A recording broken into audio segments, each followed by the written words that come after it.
પાર લઈને બેઠો છું. ધંધો મારો છે અત્યારે એગ્રીકલ્ચર લાઇનનો. તો મારા માટે આ જ પ્રાથમિકતા છે ખેડૂતોને સમજાવવાની. પણ મનુષ્ય તરીકે દરેકને પ્રથમ પોતાની મુક્તિ દરેક ઈચ્છે છે, અને ભગવાનનું ભજન માણસ શા માટે કરે છે એનો જ પ્રશ્ન પૂછવામાં આવે તો મનુષ્યને એનો જવાબ ખબર હોતી નથી. પણ મૂળ માણસ ભજન એટલા માટે કરે છે કે જરા મૃત્યુ, ગડપણ, મૃત્યુ અને જન્મ પોતાને ફરીથી ન લેવા પડે, જન્મોના ચક્રમાંથી છૂટવા માટે કરતો હોય છે. પણ પછી સંપ્રદાયવાદમાં વગેરેમાં પડીને લોકો બીજા ભાવમાં, આ ભાવમાં પછી સ્વર્ગ મળશે, મર્યા પછી આ ભાવમાં સુખ મળશે, આ બધા માટે કરતા હોય તો એ બધી શાસ્ત્રોક્ત રીતે બધું બહુ એટલું બધું પડવા જેવું નથી.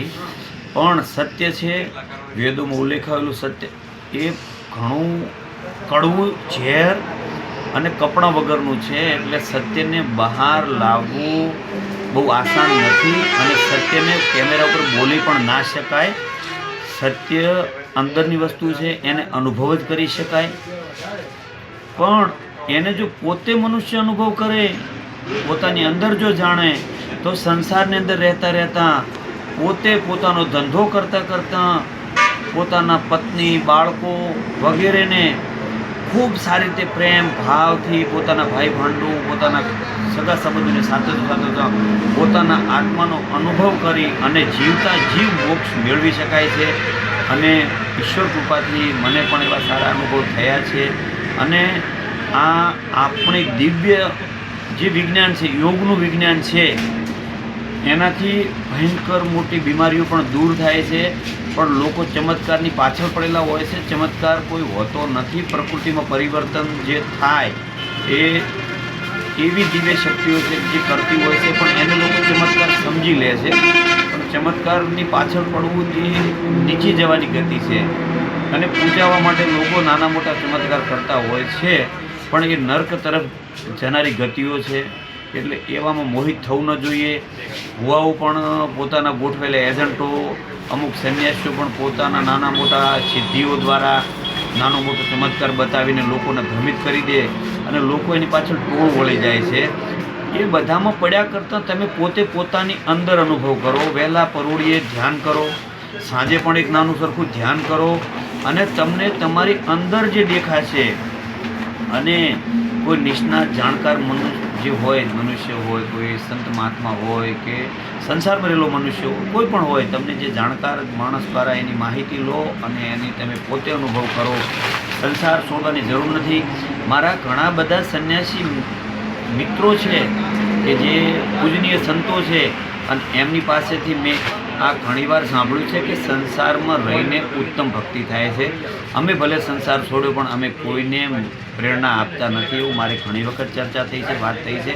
માટે સંસારમાં રહેતા રહેતા ઉત્તમ દિવ્ય ભક્તિ કરો, અને સંપ્રદાયવાદ, અલગ અલગ જાતના પંથ વાડામાં પડવા કરતાં સ્વનું પોતાની અંદર જે પડેલું છે એને ઉજાગર કરવું જોઈએ લોકોએ. અને આજ મારે લાંબી માહિતી નથી આપવી, અને નાના વિડીયો છે તો તમે આને સારી રીતે જોઈ શકશો, સમજી શકશો. એટલે બહુ વધુ ન કહેતા પોતાની અંદર જુઓ. ઘણું બધું અંદર છે, ઘણું બધું અંદર છે. પર્વતને રાઈ ગળી ગયાના જે દ્રષ્ટાંતો ભજનોમાં સંતોએ આપ્યા છે એ સત્ય હકીકત છે. પણ દ્રષ્ટિ આ સ્થૂળ દ્રષ્ટિથી દેખાતા નથી. એના માટે પોતાને દિવ્ય દ્રષ્ટિ જાગૃત કરવી પડે છે, અને કે તમે પોતે મનુષ્ય જ કરી શકે છે. બીજી કોઈ યોનિમાં આ શક્તિ નથી. એટલે દેવતાઓને પણ મનુષ્ય જન્મ લે તો પછી આ શક્તિ પ્રાપ્ત થાય છે. માટે મનુષ્ય જન્મે જે મળ્યું છે એ યુવાનીમાં કરી શકાય છે. ઘણા બધા કહે કે ઘરડા થઈશું, ભજન કરશું તો કાંઈ નહીં થાય. યુદ્ધ, દાન અને ભજન આ જવાનીમાં થાય. 40 વર્ષ પહેલાં જો કરી શક્યા, કરી લીધું. બાકી પછી મેણા ટોણા ટોટલા કાઢા છે, કંઈ હાથ આબા નથી. એટલે જાગજો વહેલા અને કરી લેજો. બસ આટલું જ કહી અને આજથી મારી વાત પૂર્ણ કરું છું. નમસ્કાર. હેલો ભુજ, તો કેમ છો તમે? આજે હું તમને એવા શોરૂમની વિઝિટ કરાવું છું જે છેલ્લા 10 વર્ષથી કચ્છની જનતાના પ્રેમ અને વિશ્વાસથી મહેકતું લુગડા બજાર ફેમિલી શોરૂમ. આ શોરૂમમાં સ્ટાર્ટિંગ પ્રાઇસ 399થી છે, જેમાં kidswear, girls wear, boys wear અને જેન્ટ્સ વેર અને લેડીઝ વેરમાં પણ ન્યૂ વેરાયટીવાળું કલેક્શન પણ જોવા મળી રહેશે. અને જેન્ટ્સ માટે વેડિંગ કલેક્શન અને કુર્તા કલેક્શન પણ બહુ જ સારું છે. એનિમલ મૂવીનો પાર્ટ 2 આવે કે ના આવે, પણ એનાથી પહેલાં અમે લઈ આવ્યા છીએ લુગડા બજાર પાર્ટ 2, જેમાં તમને કિડ્સ વેરમાં વિન્ટર વેર સમર કલેક્શનનો ન્યૂ સ્ટોક આવી ગયો છે.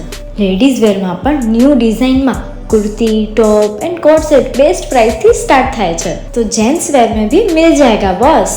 Leather, jacket, brand pants and check shirts, formal shirts, track pants પણ બેસ્ટ થી બેસ્ટ પ્રાઇસ સાથે.